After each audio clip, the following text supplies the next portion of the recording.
Hello, I'm sure glad you're here. In this video, I'm going to show you how to factor this equation.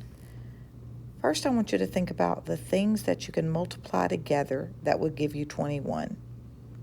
Really, the only things that you multiply together that will give you 21 would be the numbers 3 and 7. The things that you can multiply together to give you 6x would be 6 and x.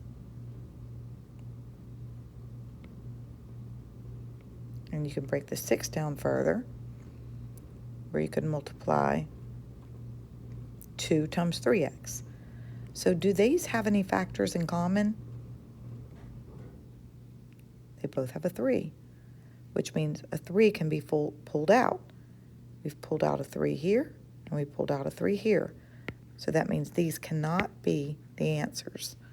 Now I can check myself. 3 times 7 would give me 21, and 3 times 3 would give me a plus 9x. 3 times 7 would give me 21, and 3 times 2 would give me 6x. So my answer would be D. Thank you for watching. Like and subscribe.